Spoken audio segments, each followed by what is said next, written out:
Hi guys, welcome back to Disney Geeks podcast, brought to you from the comfort of under my bed. This is my friend Taro. Hi. And today we're going to be talking about Muppet Treasure Island. You say it like it's painful to say. I mean, I'm not like the biggest fan of the Muppets, but like I still like watching it. It's not like I hate them, but it was an interesting choice. I think you're probably going to be like one of the only guest people who I said pick any Disney movie and you say Muppets, but that's okay. Because it's still Disney, so we're still going to talk about it.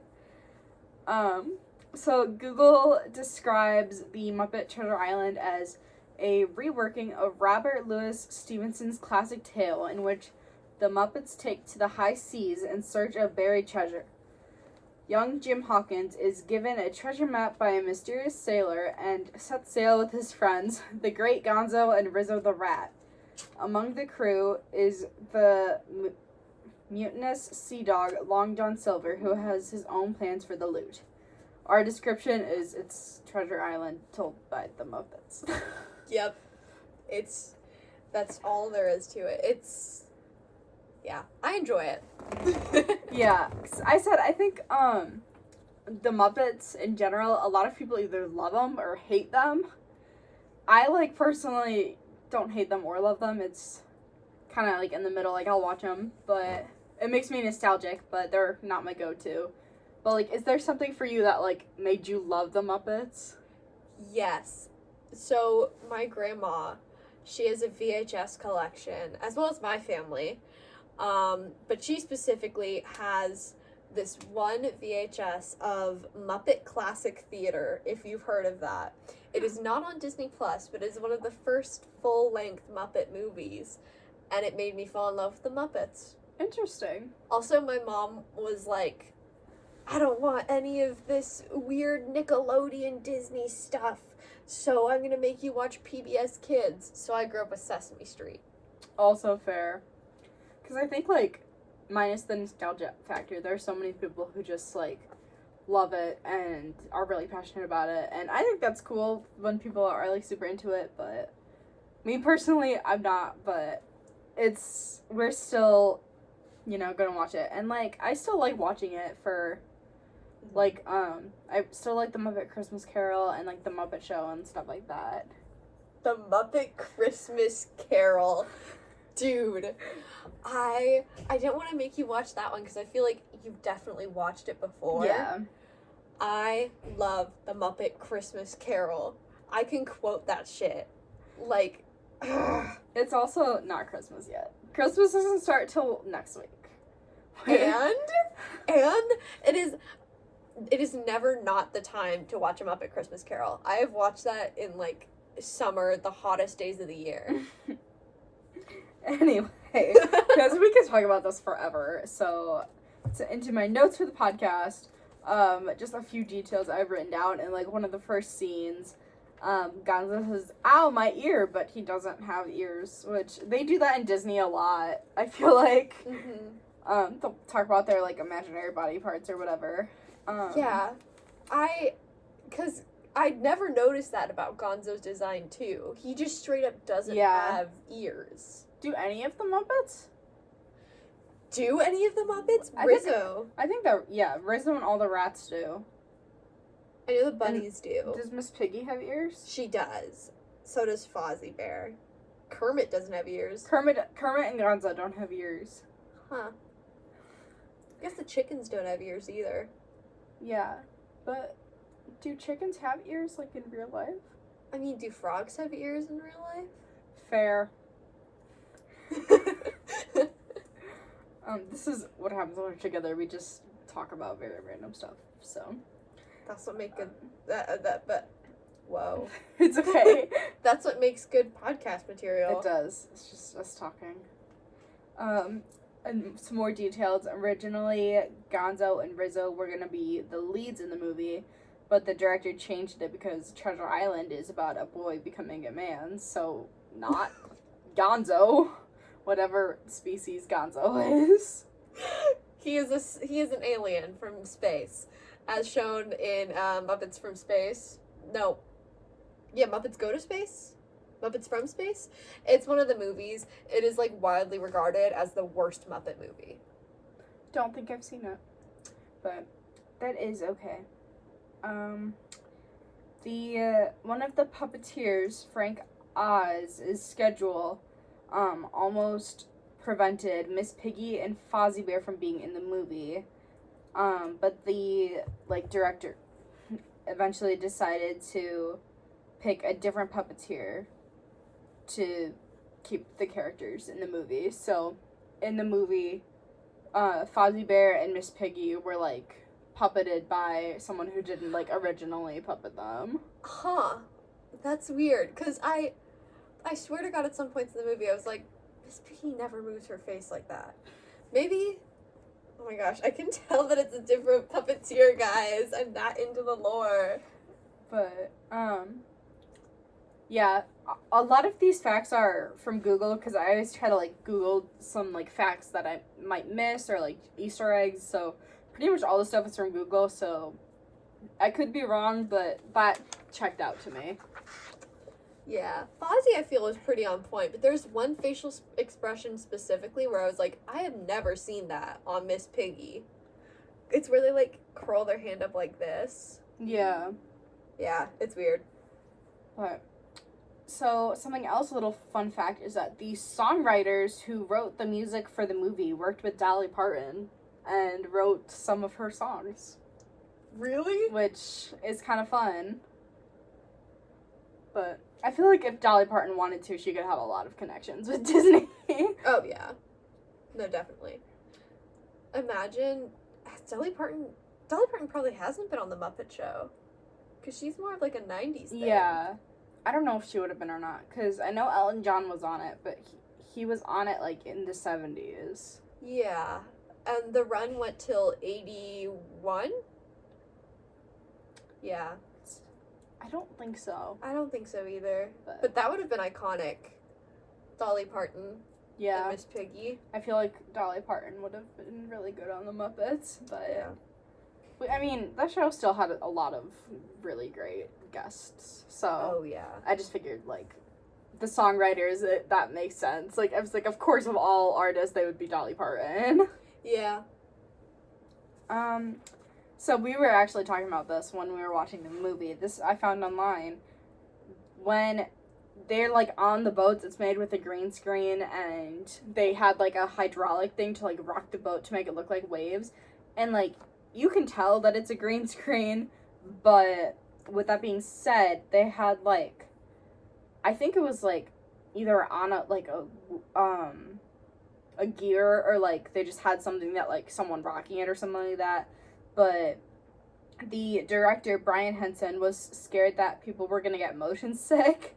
So he brought pills to the set and he gave them to everyone. And then everyone fell asleep while filming because they were high off motion sickness pills. I don't believe that one. Just because also motion sickness pills usually don't make you sleepy. I think it can, depending on what's in them or depending on the brand. But, that's fair. That was in the same article as the other ones, so I don't know, but I thought that was funny. They said that everyone on set fell asleep then, and they had to try to fight people to stay awake. Real. I fight every day to stay awake. This Disney movie did not have as many deep themes as some of the other ones. When I talked about Inside Out 2, we talked about how anxiety can have a takeover in your mind, and Lilo and Stitch, both of her parents die, and there's all these deep themes. This is more of a silly movie, so it's not really as many super deep stuff, but some of the stuff we see is poverty and neglect when they're in the house. They be you're just gonna eat dinner scraps or whatever for dinner, and they don't feed them. That's poverty and neglect. Home invasions. When they all come in when they're not invited. Yeah. And then this one you brought up, you picking your family and not necessarily knowing who to trust is also seen in the movie, because you think you trust people and then you actually can't, or you think you can't trust people and you can, and that can often happen in the real world. So, but this movie overall is definitely more like silly, so it wasn't like dead parents and anxiety, like stuff like that. I mean, I guess the main character did have a dead dad he talked about a lot. Yeah, but it wasn't like a focus. It wasn't a focus, and like he was fine without a dad. Oh my god! Which I know sounds horrible, but like some of the other Disney movies, especially like the cartoony ones, they just make it like so much more of a bigger deal. Yeah. And no, he was kind of just like my dad's dad. Yeah. My dad's dead. Right. Who cares? So it wasn't like a huge focus, but I mean, you know, it's definitely like still an element that's shown. So Easter eggs. So I was trying to find Easter eggs and I couldn't find like any.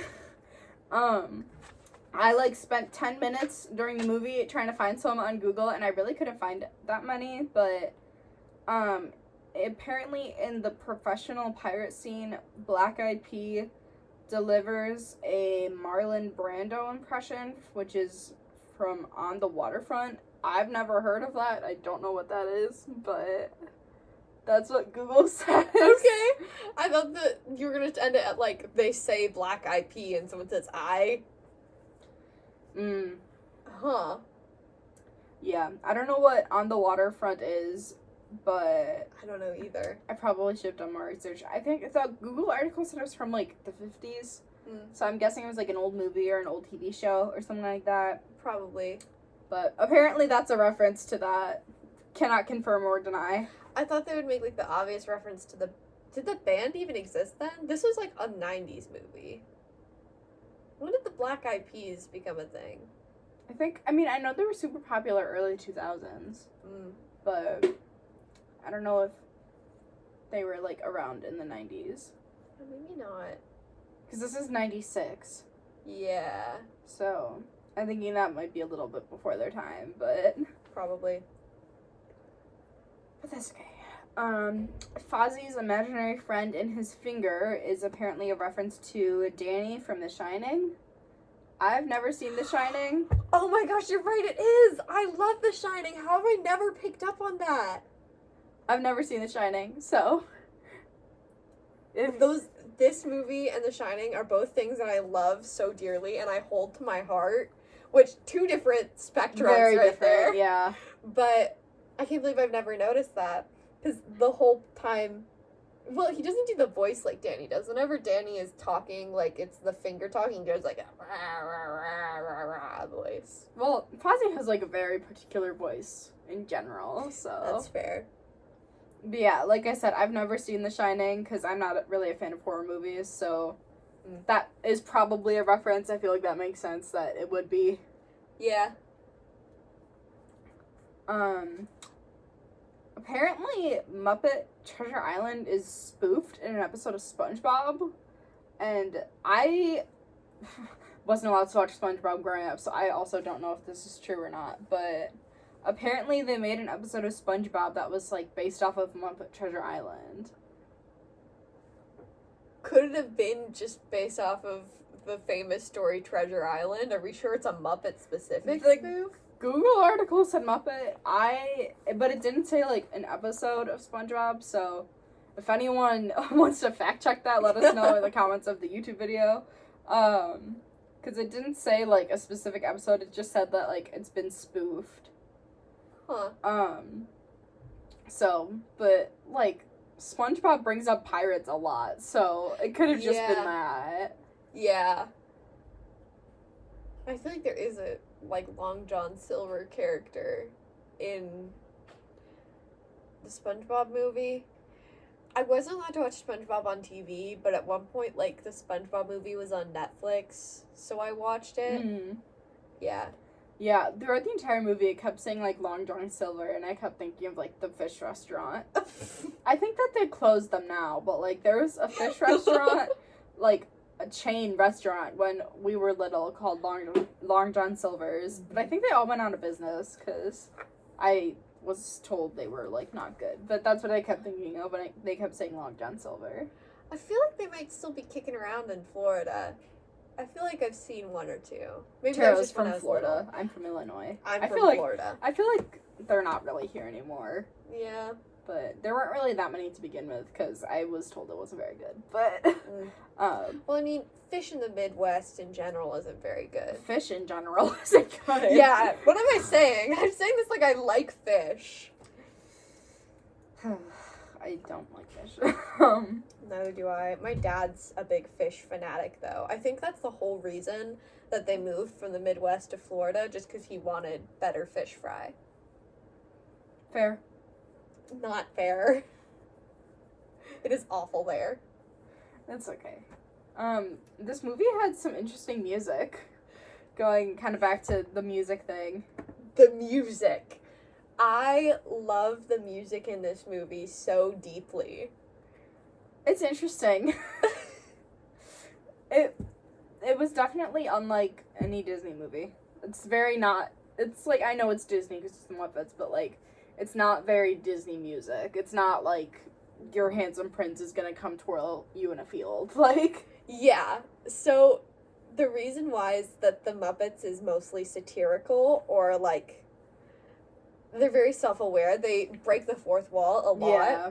So when they do songs, it's less out of, like, the characters being so motivated by emotion that they start to sing, which is, like, a classic... I forgot which Disney guy said this, but one of the things he said specifically about making The Little Mermaid is that songs have to have a motivation.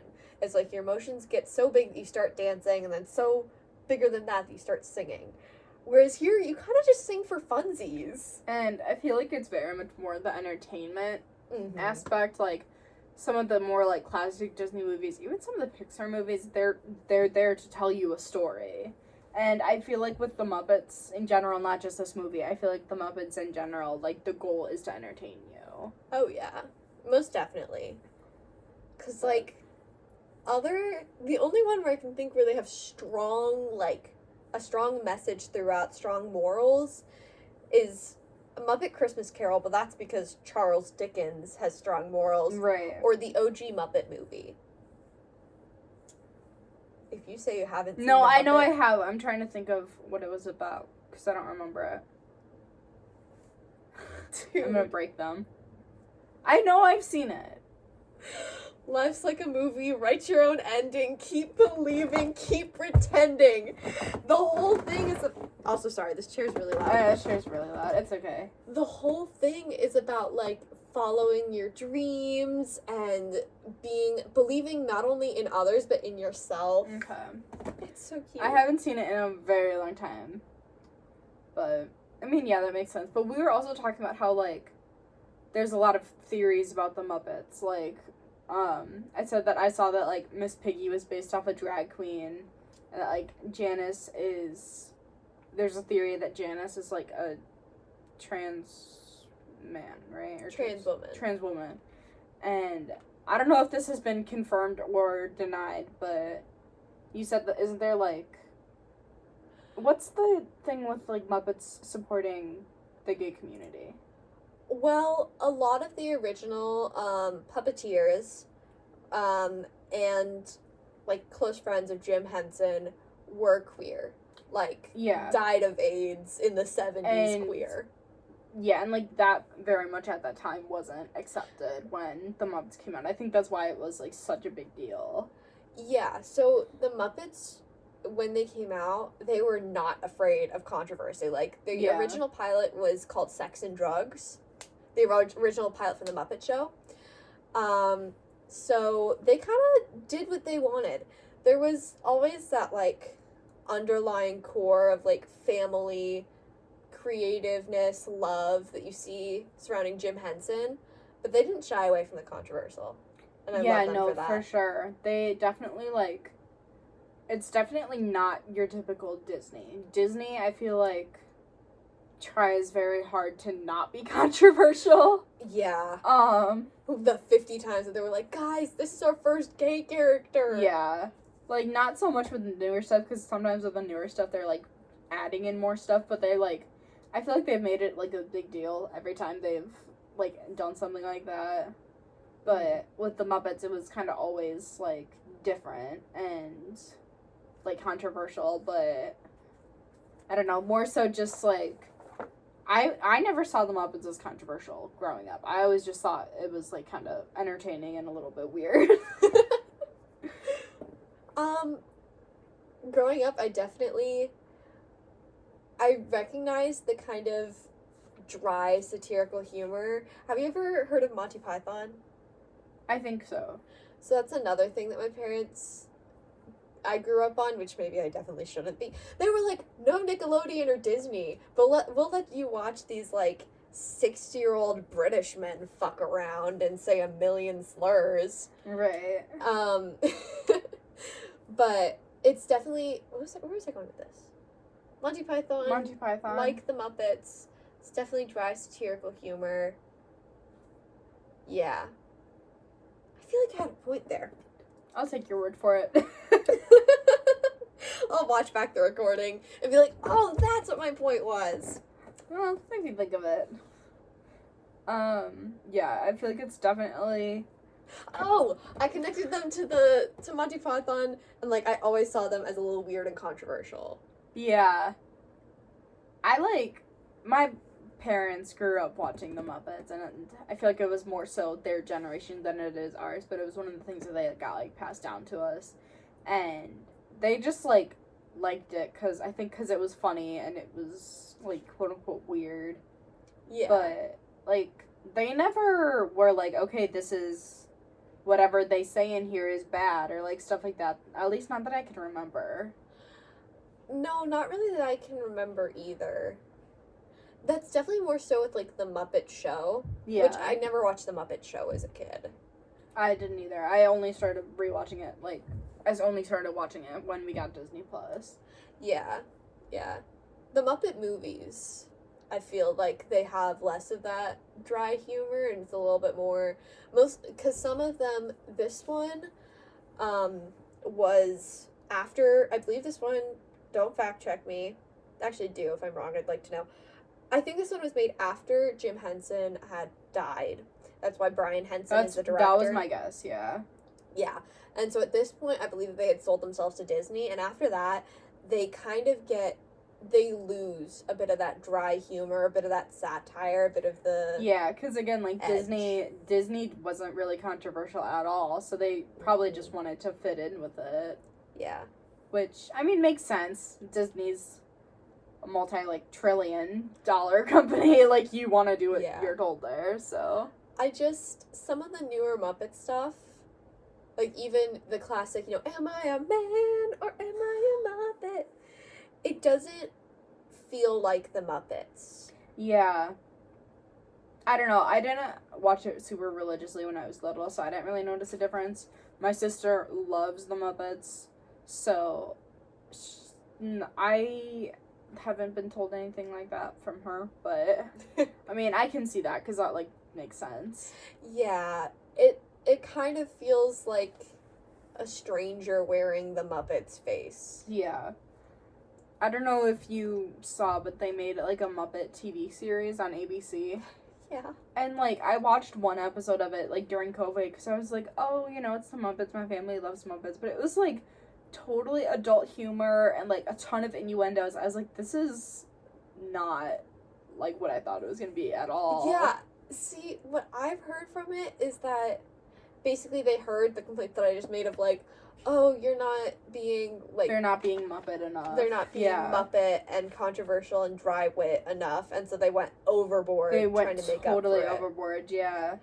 Because one of the things that's hard is that, like, level of genuineness that you get from the original Muppet stuff. Yeah, I was, like, started watching it, because I remember, like, when I started watching it, I was thinking, like, oh, this would be really cool if, like, they remade this and then I could pass it down to, like, my kids to watch. But then, like, I watched, like, the first episode and I was like, I don't want my kids watching this. Yeah.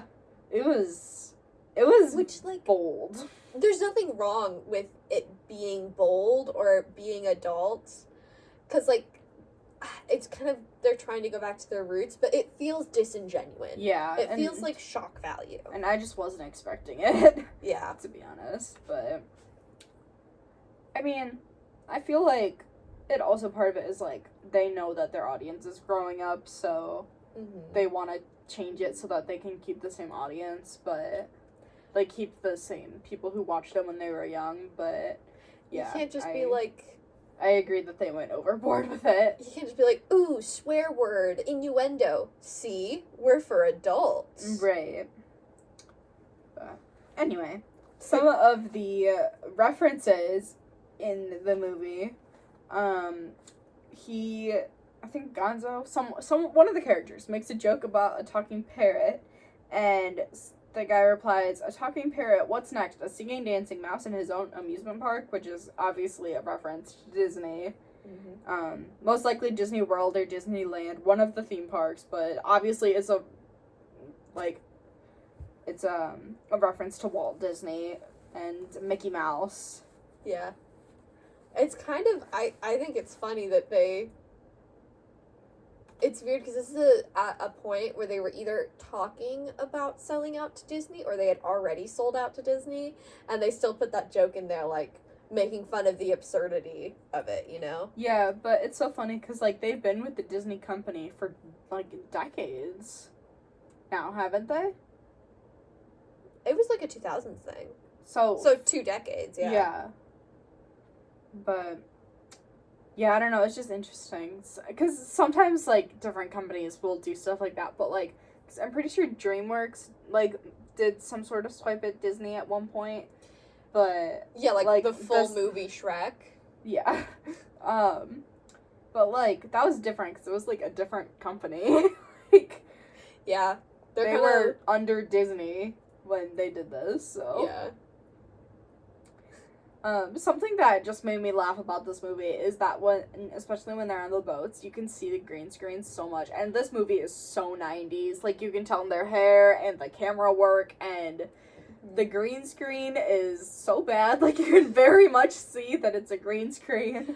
And it's funny because it reminds me of watching the movie Chitty Chitty Bang Bang, which is, like, so much older than this.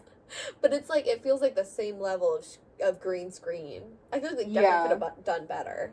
No, the green screen, like, I mean, granted, it would have been hard to take, like, an entire camera crew, like, into a body of water, but, like, I feel like they could have done it, like... Or they could have, like, had a painted set. Like, some of the backgrounds, I feel, were painted.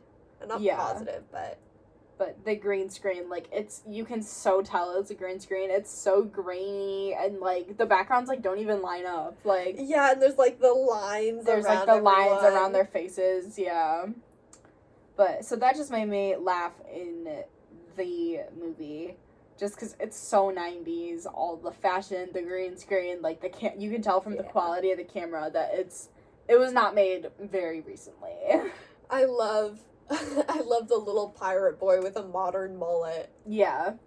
It makes you laugh every time. Right. You see his little shaggy cut. Because that's also very 90s, I feel like, mullets. I think mullets were more of an 80s thing, but the movie was released late 90s. Yeah. So, that was interesting. And then my last note we can keep talking about it, but the last thing I had written down is that when they're, like, dancing on the boat, you said it could be a reference to in the Muppet Show when they do the dance floor. You said they play similar music. Yeah, so this is just, like, it sounded similar to me. Maybe I'm going crazy, but there's a scene. So on the Muppet Show, they have, like, repeating scenes, and there's one called the dance floor that they do in a lot of the earlier episodes where, like, they play dancing music, and there'll be a bit, like, 2 people dancing. Oh, can I smoke in here? Yeah, I don't mind. Blows a bunch of smoke. You know, little things like that. And I feel like it was similar music at the point, what is that? They're, like, dancing on the ship, and they have, like, the one saxophone solo. Yeah. That's when, right before Long John Silver and the little boy are like, oh, the North Star. Yeah. Yeah. So that was all the notes I had. We can keep talking about this if you have anything else you want to add. If not, we can end it there. So whatever you want to do is fine. I'd like to talk about the atrocious amount that my family quotes this. Like, it is so bad. It isn't even, like, memorable things. They'll quote the most random stuff. Like, at one point, the person goes, Jimmy Jim, Jimmy Jim, Jim Jim. And my father will say that at me. He will be like, Jimmy Jim, Jim, Jimmy Jim, Jim Jim, Jimmy Jim, Jim. And my sister will be like, no, he's Jimmy Jim. And Yeah. I'm like, guys. Yeah, no, I realized that I don't know if I've seen this movie ever. If not, if I have seen it, it would have been, like, 10, 15 years ago. So I don't remember it at all, but my guess is that I had never seen it because I feel like I would have remembered it. It was very interesting, but I mean, it was still good. You can't really do too much wrong with the Muppets, but yeah. Rated out of 10. I will judge you on this. well, like, what am I rating it on? Am I rating it based on how well it was done or how much I liked it? How much you liked it? Because, I mean, if we're doing how well it was done, then it's, like, obviously an 8. Yeah. Maybe like a 6? I mean, Acceptable. I understand. I'm, like, unbiased anyway, because I'm not, like, the type of person who's gonna be like, I'm bored, let's watch the Muppets. Like, which, no shade. That's fair. No shade. That's It's fair. just, like, I don't know. To me, there's just, like, it's not ever gonna be my first choice, but, like, it does make me smile when I do watch it. Okay, yeah. You know, my other thing that I had mentioned, like, before when you brought up the idea of me being on the podcast, I was like, I could also do Sleeping Beauty, because that's, like, one of my faves. Yeah, we were talking about doing, like, one of the originals, but Yeah. I'm happy that you picked the Muppets, because I think that it suits you more, and, no, Sleeping Beauty was, like, a big part of my childhood. That one and Anastasia, my sister and I had on repeat. Yeah, so, I think the Muppets definitely, like, fits you, and honestly, I don't know if I would ever have a guest on here who would ask for the Muppets, but... Yeah. I'll come back anytime, man. Right. Well, just watch all of them. New podcast, the Muppets podcast. God, I don't have the energy to make a Muppets podcast. Please. You start one.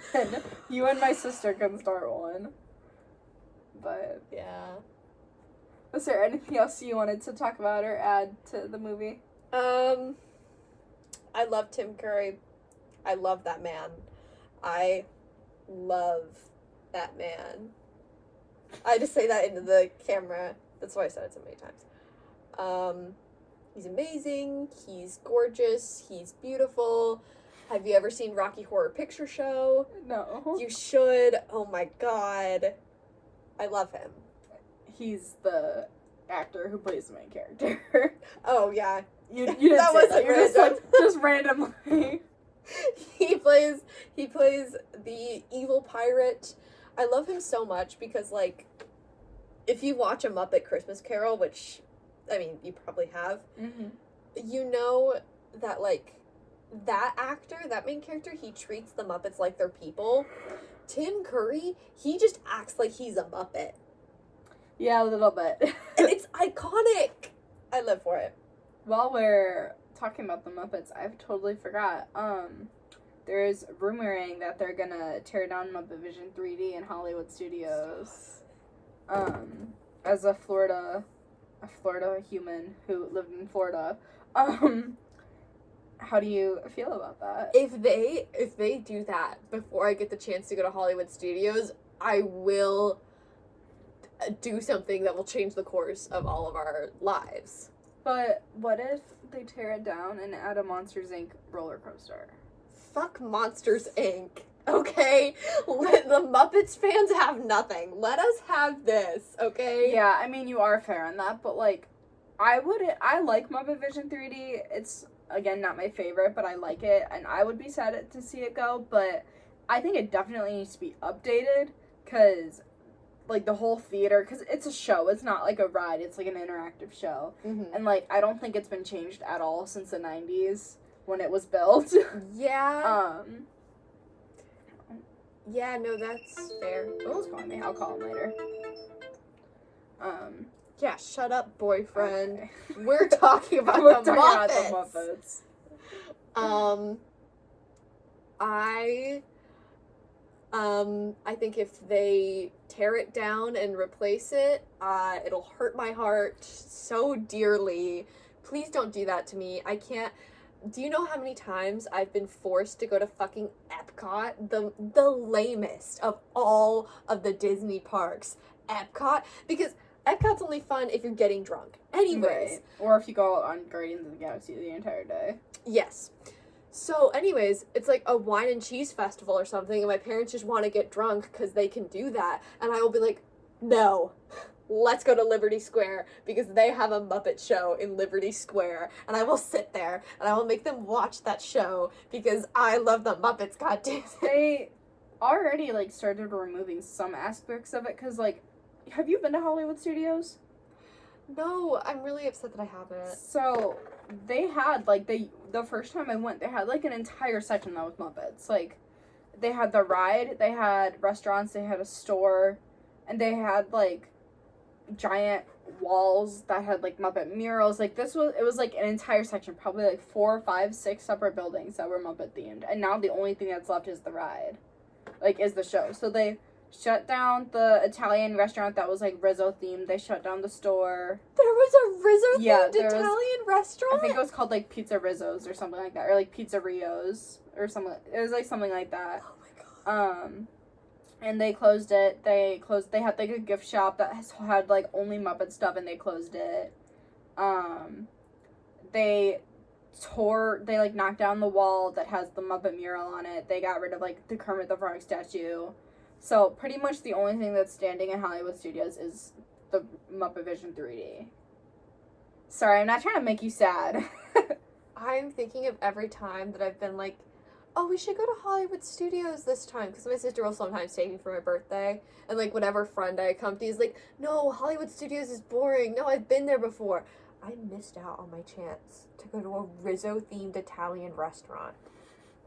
Hollywood Studios is still so fun, though, but the Muppets being in Hollywood Studios very much fits the theme, but this hasn't been confirmed by Disney, but it's guessed, like, it's been assumed that they're gonna knock down Muppet Vision 3D because they already kind of demolished everything else that was Muppet themed there. And it's like at the D2 convention, they, like, the people from Disney confirmed that in Hollywood Studios there was gonna be an indoor, like, Monsters Inc. door ride, but, like, it's like you're riding the door, so it's like one really thin track above you. And people are just assuming that it's gonna be inside that building. If that happens, you will literally never hear the end of it from me.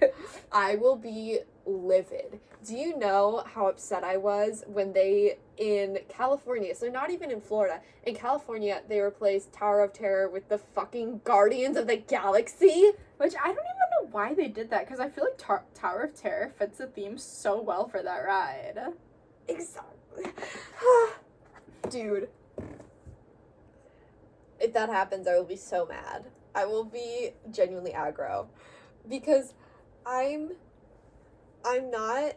Okay, I'm pretty big on Disney parks, too. If you ever want to do, like, a park-specific podcast, set me down. This podcast is about all things Disney.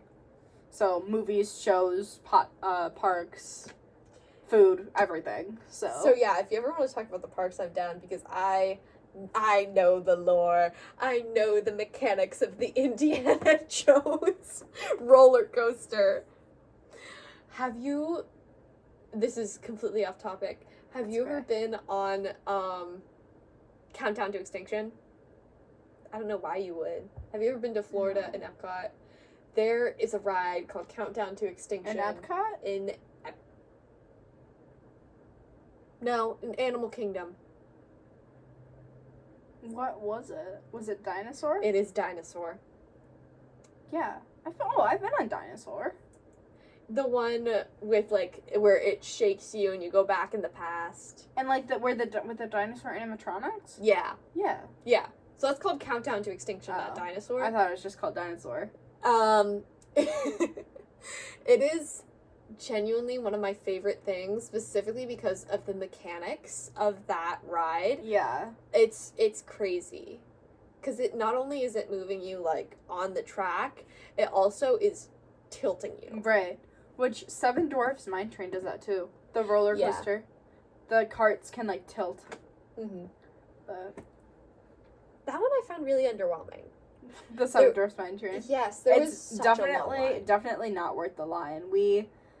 I learned my cousin works at Disney. Shout out Tower of Claire if you're watching. I don't know if you are, but she works at Disney, and she told us that, like, if you get in line for any ride, like, at Disney before the parks close, they still let you go on. Mm-hmm. So, like, you could get in line for a ride at 10:59 when the park closes at 11, and they'll still let you go. Yeah. So when we went over the summer, we did Seven Dwarfs as, like, literally it was 10:57, and we got in line for it, and the line was, like, I think, like, 70 or 90 minutes. Oh, that's actually pretty good. Yeah, which is pretty good for that ride. Usually it's 2 hours or more. Yeah.